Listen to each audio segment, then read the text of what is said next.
Assalamualaikum teman-teman.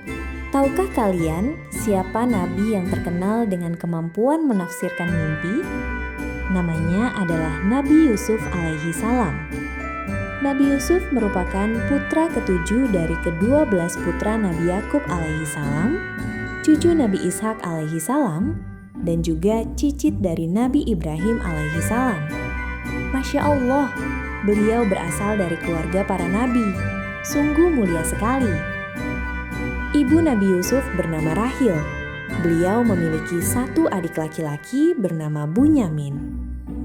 Sejak kecil, Nabi Yusuf dikaruniai oleh Allah dengan wajah yang sangat tampan, badan yang tinggi dan tegap. Beliau juga cerdas, sabar, dan soleh.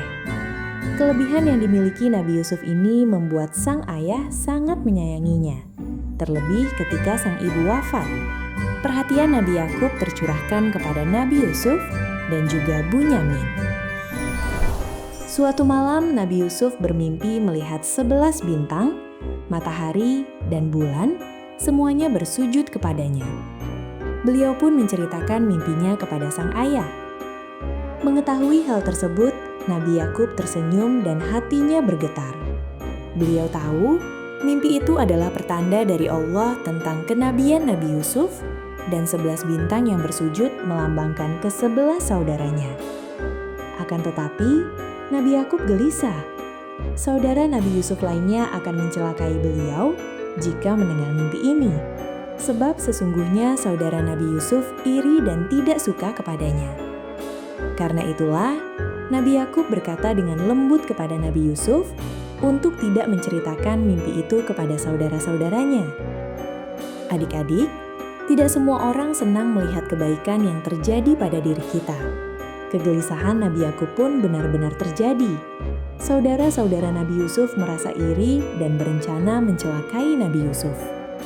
Suatu hari, kakak-kakaknya mengajak Nabi Yusuf untuk bermain. Namun itu hanyalah jebakan untuk mencelakai beliau.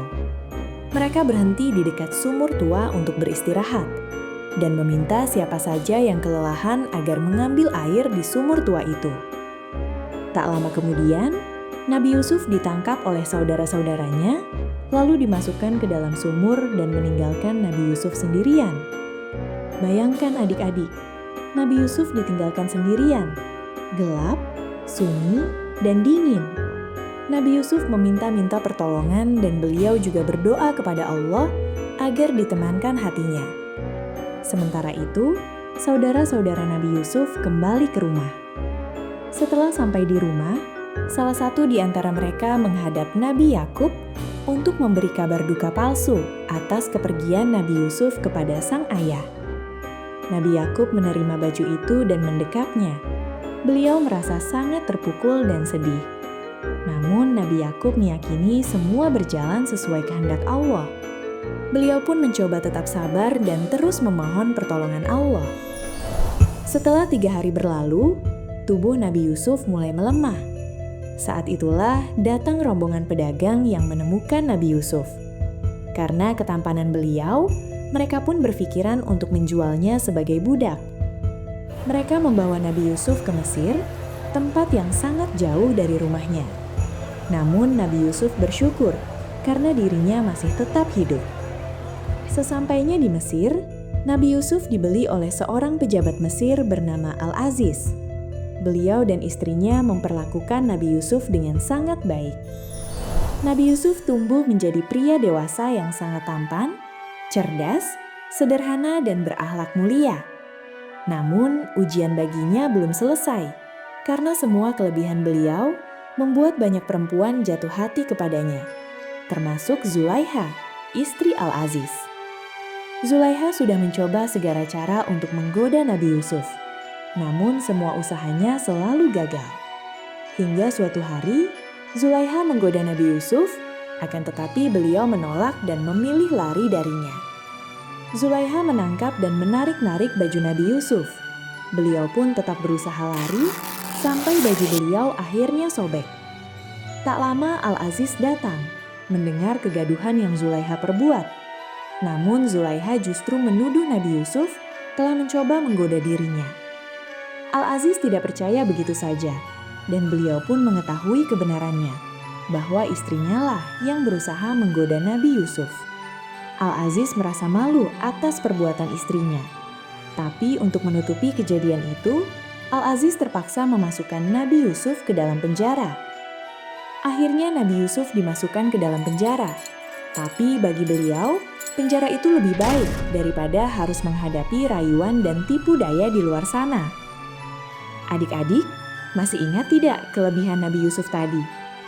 Pada suatu hari, beliau dipanggil Raja Mesir untuk menafsirkan mimpinya. Raja itu bermimpi tentang 7 sapi gemuk dimakan oleh 7 sapi kurus, dan 7 gandum hijau, serta 7 gandum kering. Tidak ada yang bisa menjelaskan kecuali Nabi Yusuf. Dengan izin Allah, Nabi Yusuf menafsirkannya kepada Raja Mesir. Mimpi itu bercerita tentang kesuburan dan kemakmuran Mesir selama 7 tahun, serta kemarau panjang dan kelaparan yang akan melanda Mesir selama 7 tahun. Subhanallah, Raja sangat kagum dengan penafsiran beliau. Karena kehebatan dan kebijaksanaannya, Nabi Yusuf pun diangkat menjadi Menteri Persediaan Pangan, dan beliau pun berhasil menyelamatkan Mesir dari kemarau panjang dan kelaparan. Suatu hari kemarau panjang dan kelaparan melanda beberapa daerah. Banyak dari warga luar Mesir meminta bantuan pangan, termasuk para saudara Nabi Yusuf. Namun mereka tidak mengenali Nabi Yusuf. Hingga waktunya tiba, Nabi Yusuf pun memperkenalkan dirinya. Saudara-saudara beliau menangis ketakutan. Namun Nabi Yusuf memaafkan segala perbuatan yang sudah mereka buat dan mendoakan agar Allah mengampuni dosa-dosa mereka.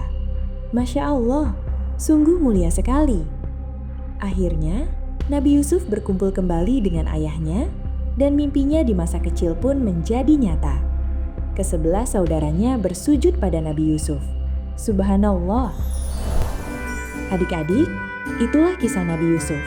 Semoga kita bisa belajar untuk tidak iri, berbesar hati, percaya pada rencana Allah, dan bersabar saat mendapatkan ujian. Karena Allah tidak pernah meninggalkan hambanya yang baik, oke? Terima kasih sudah menonton. Sampai jumpa di kisah Nabi berikutnya. Assalamualaikum warahmatullahi wabarakatuh.